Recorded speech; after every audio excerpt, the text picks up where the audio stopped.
Oi, pessoal. Meu nome é Ana Beatriz, eu estou aqui com a doutora Rodelene e nós vamos responder perguntas de vocês e perguntas frequentes sobre depressão. Ela vai explicar um pouquinho sobre o que é, para a gente poder dar início às perguntas. Bom, pessoal, depressão é uma doença grave que acomete todas as faixas etárias, em todas as culturas, não discrimina raça, nem classe social. Tem causas diversas, é uma doença multifatorial. Ela tem causas orgânicas, genéticas, ambientais. E aí vocês me mandaram uma pergunta que eu acho que é uma pergunta frequente entre os jovens e entre os adultos também, se depressão é frescura. E eu assim, por mim mesmo, pelo convívio, não é, mas a doutora Madalena vai explicar mais um pouquinho. Não, depressão não é frescura, inclusive é fonte de muita discriminação, né? Porque as pessoas às vezes escondem que têm depressão justamente para não serem mal interpretadas, serem chamadas de preguiçosas, né? De mal-humoradas, ranzinhas. Isso por quê? Porque isso faz parte da sintomatologia da doença. Então, a manifestação da doença vai depender de cada pessoa e também da gravidade do quadro. Mas, assim, de uma maneira geral, a pessoa com depressão, ela poderá tender a um isolamento, a ficar triste, então para ela tudo vai perder a graça, né? Que a gente diz até que a vida está em preto e branco. E ela poderá ficar também mais sonolenta, aí muitos chamam diz que é preguiçoso.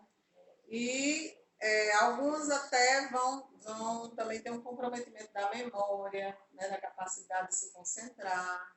E hoje em dia, como tudo está corrido demais, então quando a pessoa se isola, acredito que muitas pessoas têm preconceito em relação a isso. Exatamente. E entre os jovens, entre os adolescentes, isso muitas vezes é um problema. Tá, então vamos para as perguntas. Como sabemos que a pessoa está com depressão? Quais seriam assim, os principais sintomas? Como se inicia, mais ou menos, a depressão? Apesar de ter vários fatores, mas acredito que tem uma coisa que dá para notar em todos os casos.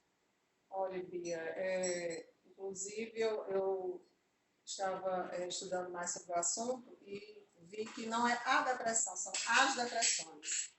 Porque cada pessoa poderá manifestar de uma forma diferente. Inclusive, vai ter diferenças entre uma criança com depressão, um adolescente com depressão, a maneira como isso vai se manifestar, porque também tem as variações hormonais, principalmente na mulher, se a mulher está grávida, se ela está na menopausa, depressão no idoso, tudo tem suas características diferentes. Agora, no geral, a gente chama atenção para a tristeza, né? E a tendência para se isolar. Realmente é uma coisa bem marcante. Então, por que, assim, o isolamento seria uma questão principal? Foi, inclusive, uma pergunta do internauta do porquê a gente, quando está com depressão, quer tanto se isolar. Olha, toda essa sintomatologia tem a ver com os neurotransmissores. Então, futuramente eu vou até lançar um curso online mais detalhado sobre depressão e em que eu explico melhor isso. Mas, assim, nós somos seres químicos, né? Bioquímicos. Tudo no ser humano é interação de moléculas. Tem um receptor, tem uma enzima, somos resultado de várias reações químicas. Então, na pessoa com depressão, vão ter substâncias ou neurotransmissores que vão estar em baixa. Isso vai prejudicar a capacidade dela de se concentrar, a sua memória, e ela vai ficar mesmo mais down, né? Ela vai ficar mesmo para baixo, né? E não vai saber explicar por quê. E daí ela se isola, porque há uma tristeza tremenda, que há uma indisposição muito grande, um cansaço, porque também, muitas vezes, essas pessoas não vão ter um sono reparador, ou tem insônia, ou o sono não é reparador, aí no outro dia elas ficam exaustas e não se sentem bem e se isolam.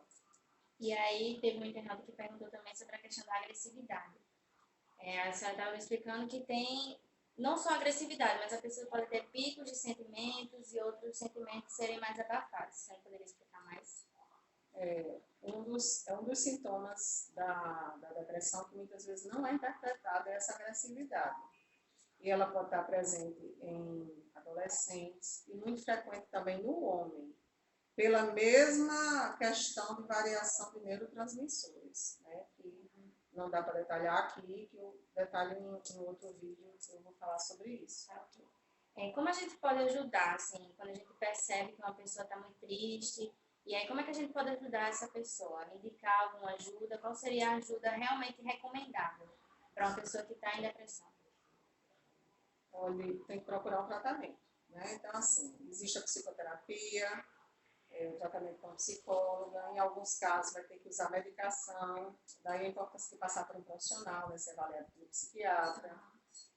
E a maneira de ajudar seria justamente, primeiramente, fazer ela se conscientizar que está doente e precisa de ajuda, porque muitos não querem se tratar, não acham que estão doentes, e às vezes a primeira manifestação, assim, que é reconhecida como depressão, já é a tentativa de suicídio.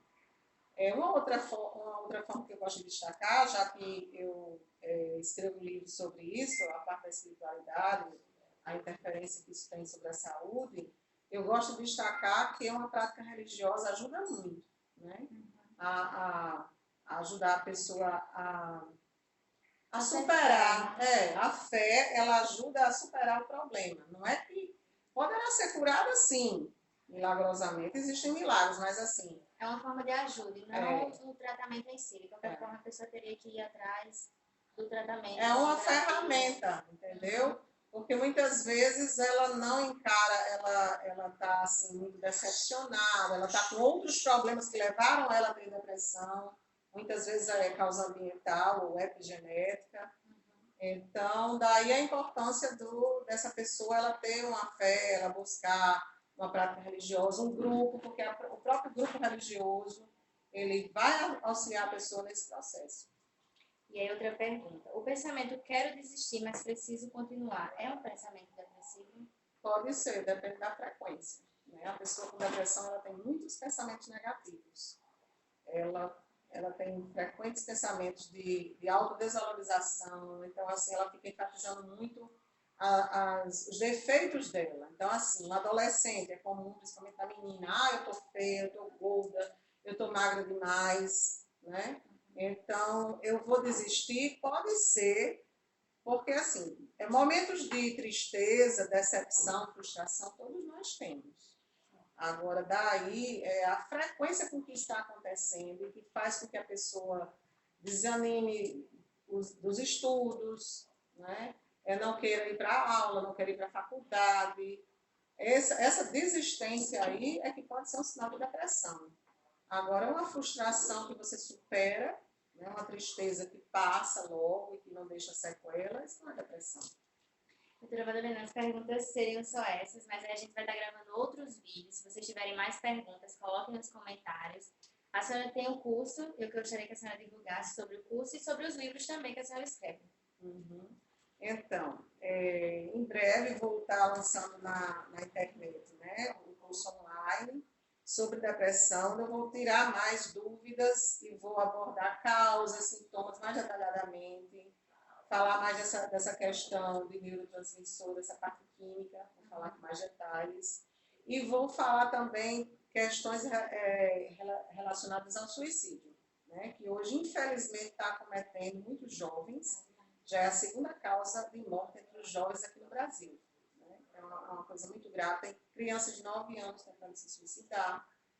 E a depressão está atingindo cerca de 20% da população no mundo. É uma verdadeira epidemia, né? Que eu até chamo a atenção e a palestra que eu dei recentemente é intitulada Depressão Mal do Século.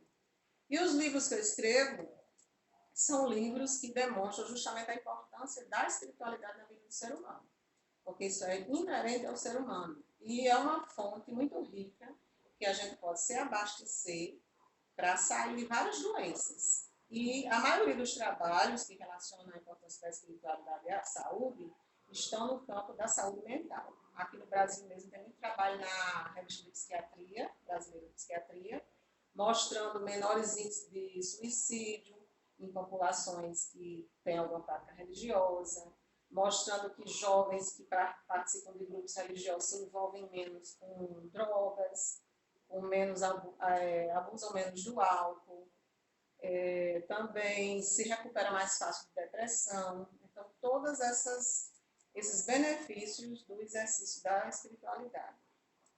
Então, a gente fica por aqui, mas aí eu super aconselho vocês irem atrás dos livros, das palestras, porque, como a doutora Madalena falou, é o mal do século e a gente com certeza conhece algum amigo, algum parente que esteja passando por isso e é sempre bom a gente se informar para poder ajudar os outros ou até mesmo se ajudar, né? É um autoconhecimento. E aí eu aconselho vocês a procurarem os próximos vídeos, procurarem os livros e as palestras. E como é que faz, Bia, para acessar os vídeos no YouTube? E aí vou colocar no Instagram e as redes sociais para vocês procurarem e ficarem sabendo sobre outras palestras que vai ter aqui por aqui também, sobre outros vídeos e sobre os livros, sobre a rotina também, doutora Vanderlei. Então, se você gostou e já está inscrito no meu canal, dê aí seu like. Dá o like também. E qualquer dúvida, pode colocar lá que vamos procurar responder, Sim, certo? E se inscreva, se não se inscreveu, se inscreva, que aí vai ficar recebendo as notificações dos próximos vídeos. Muito obrigada, pessoal. Agora já pausa. Olha, eu já gravei.